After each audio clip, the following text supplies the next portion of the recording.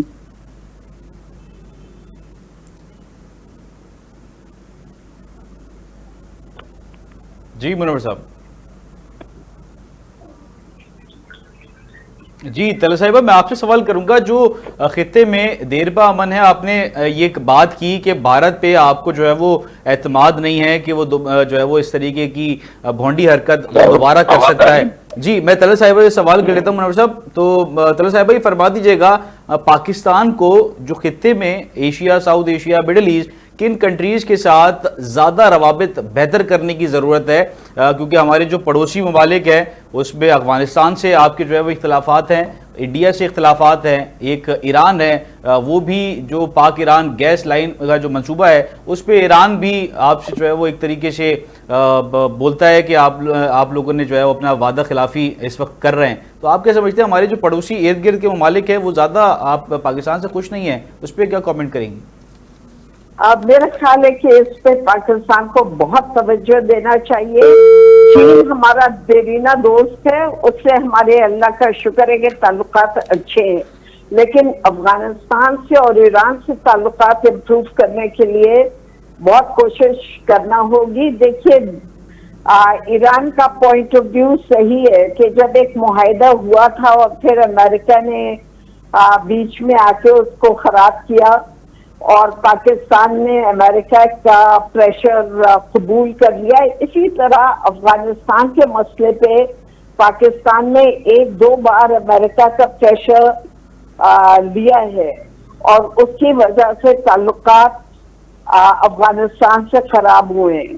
اب ضرورت یہ ہے کہ کانفیڈنس بلڈنگ میجرز اڈاپٹ کیے جائیں, ان دونوں ممالک کے ساتھ کانفیڈنس بلڈنگ کی جائے, کیونکہ ان کے بغیر امریکہ کا پلان یہ ہے, جو میں نے ابھی تک آج کل اسٹڈی کر رہی ہوں, امریکہ کا پلان یہ ہے کہ وہ پاکستان, ایران اور افغانستان کو لڑانا چاہتا ہے. وہ چاہتا ہے کہ ایران کو بھی کمزور کر دیا جائے, پاکستان ایران جنگ ہو, اس کا فائدہ اٹھاتے ہوئے اسرائیل اس کے نیوکلیئر سائٹس کے اوپر حملہ کر دے. وہ یہ بھی چاہتا ہے کہ افغانستان سے پاکستان کی جنگ کرا دی جائے, اور اس طرح سے سی پیک, اگر خدا نخواستہ اس علاقے میں جنگ ہوتی ہے ان مسلم ممالک کے درمیان. طلعت صاحبہ میں آپ سے اسی میں ایک سوال اپنا ایک ایڈ کروں گا, میں آپ کی بات کو انٹرپٹ کر رہا ہوں, مگر پاکستان اگر اس جنگ میں داخل ہوا تو امریکہ کے کہنے پہ داخل ہوا. افغانستان کی اندرونی جو جنگ تھی امریکہ کے ساتھ, وہ ہماری جنگ تو نہیں تھی. امریکہ نے کہا کہ ہمیں اسپیس چاہیے, پاکستان نے پرووائڈ کی. پاکستان تو کسی بھی جنگ کا حصہ تھا ہی نہیں, مگر آپ یہ کہہ رہی ہیں کہ امریکہ اب یہ چاہ رہا ہے, تو اس کی وجوہات کیا ہو سکتی ہیں؟ دیکھیے, ایک تو سی پیک کو روکنا چاہتے ہیں وہ, اگر اس علاقے میں جنگ ہوئی تو ظاہر ہے سی پیک تو بالکل بیک گراؤنڈ میں چلا جائے گا. دوسری بات یہ کہ انہوں نے پاکستان اور افغانستان کے درمیان جو کانفیڈنس کی فضا تھی اس کو ختم کر دیا. پہلی بار انہوں نے افغانستان میں ہمیں استعمال کرتے ہوئے افغانستان میں دراندازی کی اور کہا یہ کہ سوویت یونین کو وہاں سے نکالنا ہے. دوبارہ انہوں نے یہ پلی لیا کہ طالبان نے, اور جس کو وہ چاہتے تھے کہہ دیتے تھے 9/11 اس نے کروایا ہے. ان کے پاس کوئی شواہد نہیں تھے, ان کے پاس کوئی وہ نہیں تھے, پروف نہیں تھے, اور وہ کہتے تھے کہ 9/11 کس نے کرایا ہے. بہت سے لوگ کہتے تھے 9/11 بھی ایک فالس فلیگ آپریشن تھا. بہرحال انہوں نے اس کو یوز کیا اور اس سے فائدہ اٹھانے کی کوشش کی, اور جس ملک پہ عراق پہ حملہ کر دیا یہ کہہ کے کہ وہ لوگ ملوث تھے. تو میرا خیال ہے ہر دفعہ امریکہ کی انٹرونشن غلط تھی اور پاکستان کو اس کا حصہ نہیں بننا چاہیے تھا. اچھا طلعت صاحبہ یہ فرما دیجیے گا کہ پاکستان اب امریکہ کے انفلوئنس سے باہر نکلنے کی کوشش کر رہا ہے, یہ آپ بہتر جانتی ہیں مجھ سے, اس پہ آپ کامنٹ بہتر کر سکتی ہیں کہ امریکہ کے انفلوئنس سے باہر نکلنے کی کوشش کر رہا ہے, اور رشیا جو بلاک ہے اس میں جانے کی تیاری کر رہا ہے، برکس جو ہے برکس کا حصہ بننے کی کوشش میں لگا ہوا ہے، تو آپ اس پہ کیا کامنٹ کریں گی؟ ہاں، پاکستان نے یہ ضرور محسوس کیا ہوگا کہ امریکن ڈیپینڈیبل الائز نہیں ہیں. امریکہ پاکستان سے تعلقات کو ایک ٹرانزیشنل چیز سمجھتا ہے، ٹرانزٹری، کہ وقت کے ساتھ وہ ختم ہو جاتا ہے، اس میں کوئی پرماننٹ چیز نہیں ہے. انڈیا کو اس نے اپنا اسٹریٹجک پارٹنر بنایا ہے. اس کا مطلب ہے انڈیا سے لانگ ٹرم ریلیشن شپ قائم کر رہا ہے پاکستان سے اف اینڈ وین نیڈڈ. تو مگر طلعت صاحبہ اگر پاکستان رشیا کی بلاک پہ جاتا ہے، پاکستان نے ریئلائز کر لیا ہے اور اب وہ چائنا اور رشیا سے تعلقات استوار زیادہ تیزی سے کرنا چاہتے ہیں. اچھا طلعت صاحبہ، اگر پاکستان رشیا بلاک میں جاتا ہے تو برکس کا حصہ بنتا ہے، تو پاک بھارت تعلقات بھی آپ کو کیا لگتا ہے کہ بہتر ہو سکتے ہیں؟ کیونکہ بھارت اور رشیا کے تعلقات اچھے ہیں، اور رشیا اگر کہے گا کہ پاکستان کے ساتھ تعلقات بہتر رکھے تو پاک بھارت تعلقات بھی بہتر ہو سکتے ہیں اگر پاکستان رشیا بلاک میں جاتا ہے تو؟ اب پاکستان کے اور بھارت کے بیسک کانٹرڈکشنز ہیں. مثلا کشمیر کا مسئلہ ہے. اگر رشیا کہتا بھی ہے انڈیا سے کہ تعلقات بہتر کرو، لیکن انڈیا کشمیر کے مسئلے پہ تو بالکل کچھ ریزنیبل پالیسی نہیں اڈاپٹ کر رہا. یونائٹڈ نیشنز کے ریزولوشنز کو انہوں نے اٹھا کے ردی کی ٹوکری میں ڈال دیا، تو رشیا کی بات بھی نہیں سنیں گے. اور اس کے علاوہ امریکہ ان کا اسٹریٹجک پارٹنر ہے. رشیا نے ایسا کوئی اسٹیٹس نہیں دیا انڈیا کو، لیکن امریکہ نے دیا ہوا ہے. اور آپ کو پتا ہے کہ کتنی ٹریڈ ان کی. ہاں، یہ ضرور ہے کہ وہ رشیا کے ویپنز خریدتا تھا جو کہ امریکہ چاہتا تھا کہ وہ نہیں خریدے، لیکن وہ لے رہا تھا. لیکن امریکہ سے جو اس کی لانگ ٹرم وہ ہے ریلیشن شپ، میرا خیال ہے کہ پاکستان انڈیا کانٹرڈکشنز جب تک چلتے رہیں گے، جب تک انڈیا کوئی کشمیر کے مسئلے کا مگر امریکہ نے ایک خوشائند عمل جو ہے وہ اختیار کرتے ہوئے ثالثی کی پیشکش کی ہے. آپ کو اس کے اوپر بھی جو ہے وہ آپ سے رائے لوں گا، کامنٹ لوں گا کہ کیا امریکہ کشمیر کے معاملے کو سولو کروا سکتا ہے جو ثالثی کا کردار ادا کرنے کا ڈونلڈ ٹرمپ صاحب نے کہا ہے؟ میں امریکہ کو کشمیر کے مسئلے پہ ٹرسٹ نہیں کرتی ہوں. مجھے لگتا ہے کہ وہ یہ فیصلہ کروانے کا سجیسٹ کریں گے کہ چلیں اسٹیٹس کو ایکسیپٹ کر لیں، آپ دونوں مان جائیں کہ یہ حالات جو ہیں یہ بس پرماننٹ ہو گئے. لیکن ہم یہ نہیں مان سکتے، اس لیے کیونکہ اقوام متحدہ کے ریزولوشنز ہیں اور ہم کیا ماننا، کشمیر کے لوگ نہیں مانیں گے. اور اگر ہم نے مان لیا تو وہ پھر ہم سے بھی اختلاف کریں گے اور ناراض ہو جائیں گے، کیونکہ اقوام متحدہ نے کشمیر کے لوگوں کا یہ حق تسلیم کیا ہے کہ وہ خود اپنا فیوچر ڈیسائیڈ کریں گے. اور یہ بہت ریزنیبل بات ہے، اس میں امریکہ کو انوالو ہونے کی ضرورت نہیں ہے. البتہ امریکہ کو پریشر ڈالنا چاہیے انڈیا پہ کہ آپ یو این کے ریزولوشنز کو امپلیمنٹ کریں. یہ رول امریکہ پلے کر سکتا ہے کہ انڈیا پر پریشر ڈالیں کہ آپ اس مسئلے کو حل کریں یو این کے ریزولوشنز کے مطابق. کوئی نئے آئیڈیاز اگر امریکن لے کے آئیں گے تو وہ قابل قبول نہیں ہوں گے. اچھا، آپ کو لگ رہا ہے یہ کہ امریکہ ثالثی کا کردار ادا نہیں کر سکے گا اور بھارت کے ساتھ جو ہے وہ باعث رہے گا؟ میرا تو یہی خیال ہے، کیونکہ میں نے جہاں تک امریکہ کے ایٹیٹیوڈ کو دیکھا ہے، پاکستان کی طرف ان کے رویے کو دیکھا ہے، وہ پاکستان کو فور گرانٹڈ لیتے ہیں اور انڈیا کو وہ چاہتے ہیں کہ پراپ اپ کریں اور چائنا کے خلاف استعمال کریں. تو وہ انڈیا کو فورس نہیں کریں گے کہ وہ کوئی ریزنیبل رویہ اختیار کرے، مسئلے کا حل اقوام متحدہ کے ریزولوشنز کے مطابق ہو.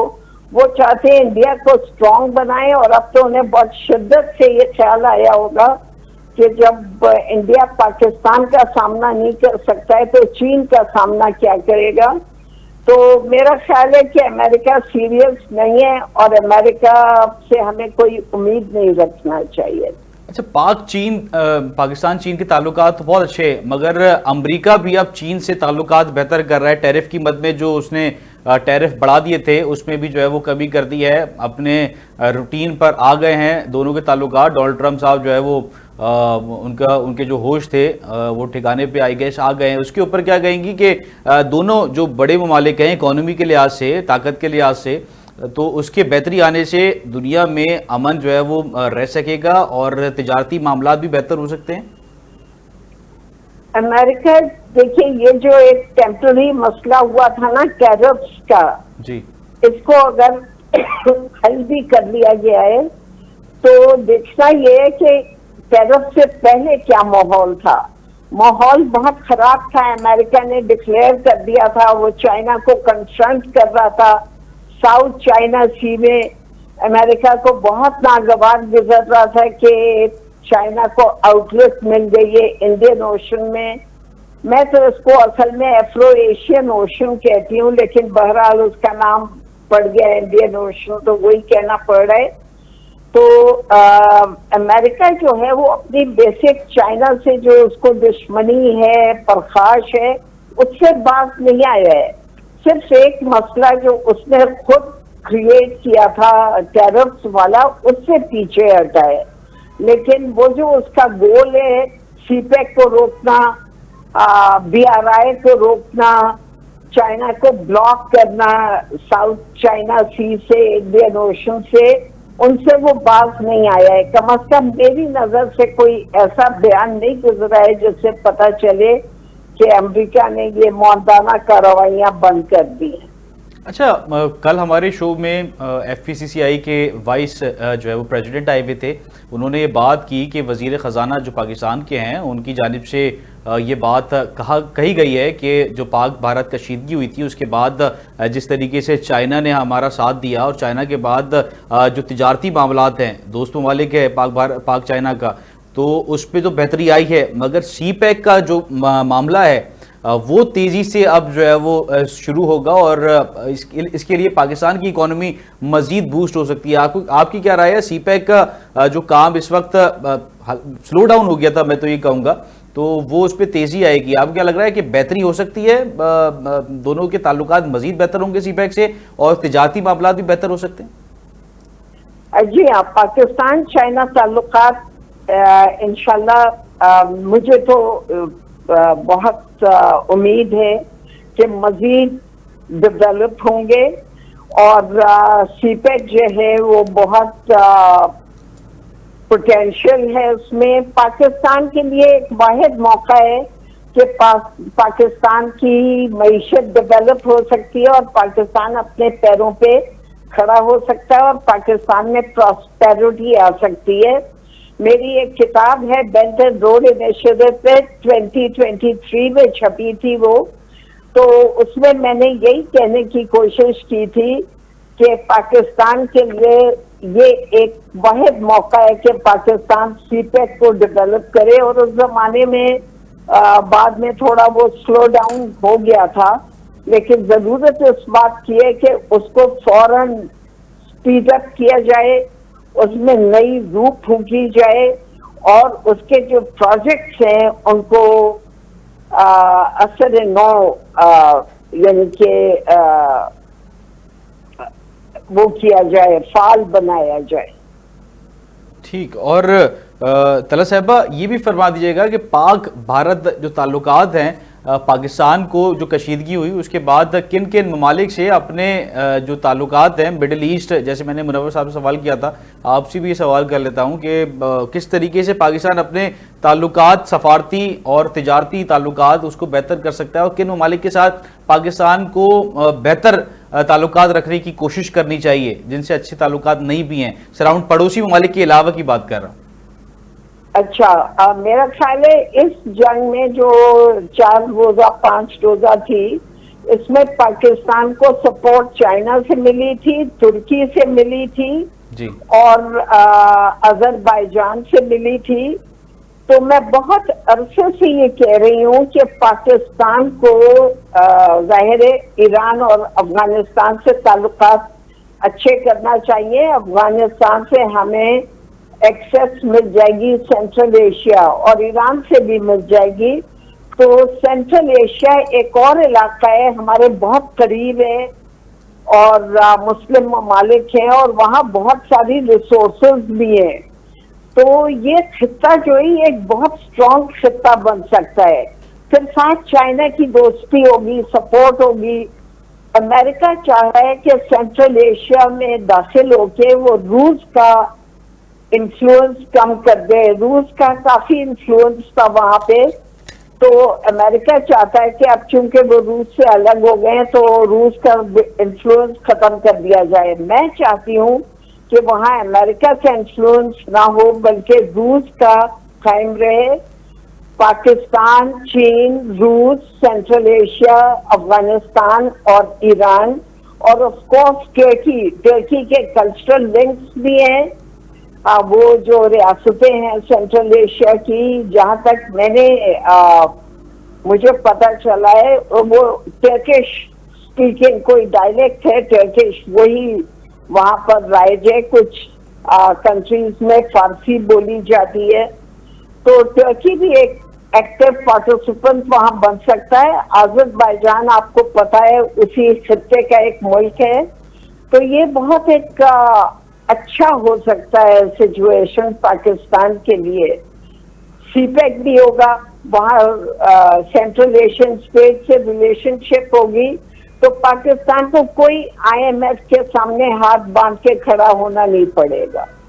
اچھا طلعت صاحبہ یہ فرما دیجیے گا کہ امریکہ کا جو انفلوئنس ہے وہ پوری دنیا میں اب کم ہوتا جا رہا ہے. بظاہر جو ہے وہ یہ لگ رہا ہے اکانومی کے لحاظ سے بھی, کیونکہ اس وقت امریکہ کی جو اکانومی ہے وہ خود اس وقت ٹوٹ پھوٹ کا شکار ہے. بہت سارے مسئلے مسائل, وہاں کی عوام بھی اس وقت پریشان ہیں اکانومیکل جو ہے وہ لحاظ سے. آپ کو کیا لگتا ہے کہ اگر امریکہ کی جو صورتحال ہے, جو پوزیشن ہے وہ کمزور ہوتی ہے تو نیکسٹ سپر پاور کون بننے جا رہا ہے؟ آبویسلی رشیا آپ جو ہے نا وہ کہے گی, مگر رشیا کس کے ساتھ جو ہے وہ اپنا کولیب کر سکتا ہے, معاملات کر سکتا ہے اگر سپر پاور وہ بنتا ہے تو؟ دیکھیں امریکہ کی جو ڈاؤن فال ٹائپ کی چیز ہے, ابھی پوری طرح ڈاؤن فال تو نہیں ہوا ہے, لیکن فار ایگزامپل ڈالر کی اہمیت میں کمی آ رہی ہے. جی. سعودی عرب تک نے جس کو فورس کیا ہوا تھا امریکنس نے کہ وہ ڈالر میں اپنا سارا بزنس کریں, انہوں نے اب کہا ہے کہ دوسری کرنسیز کو بھی وہ اہمیت دیں گے اور ڈیلز کریں گے اس میں. پھر یہ جو برکس کی بات ہے, یہاں پہ ڈفرینٹ کرنسیز کی اہمیت بڑھ رہی ہے. اگر یہ سب ہو جاتا ہے تو پھر امریکہ کے ڈالر کی کمی اہمیت کم ہونے سے یا ختم ہونے سے امریکہ کی معیشت پہ بہت برے اثرات پڑیں گے. آپ کو پتہ ہے کہ لیبیا نے پریزیڈنٹ قذافی کے لیڈرشپ کے اندر یہ ڈیسائیڈ کیا تھا کہ ڈالر کا ریپلیسمنٹ وہ کریں گے. افریقہ کی ایک وہ کرنسی بنا رہے تھے جو گولڈ بیک تھی, تو امریکہ نے ان کو ہی نکال دیا. اسی طرح کہا جا رہا ہے عراقی لیڈرشپ جو تھی وہ طلعت صاحبہ ایک آخری سوال, کیونکہ ٹائم جو ہے وہ شارٹ ہے, کے لیے وہ گولڈ بیک کرنسی ہو, انہیں بھی نکال دیا. لیکن اب برکس کی کنٹریز میں گورنمنٹس کو چینج نہیں کر سکتے ہیں, لہٰذا انہیں یہ کانسیکوینسز برداشت کرنے ہوں گے. بالکل. ایک آخری سوال طلعت صاحبہ میں آپ سے کروں گا. ایک مڈل ایسٹ کی اگر ہم بات کریں, اسرائیل اور فلسطین کا جو معاملہ ہے اس پہ امریکہ کا جو ہے وہ انفلوئنس یہ ہے کہ غزہ پٹی کو مکمل طور پہ ختم کر دیا جائے, ہم دوبارہ سے آباد کریں گے. آپ کو کیا لگ رہا ہے کہ اسرائیل اس خطے میں سپر پاور بننے جا رہا ہے؟ کیونکہ بہت سارے جو لوگ ہیں اس کے اوپر فوکس کیے ہوئے, آئی آر ایکسپرٹ اس کے اوپر فوکس کرے ہوئے. جی.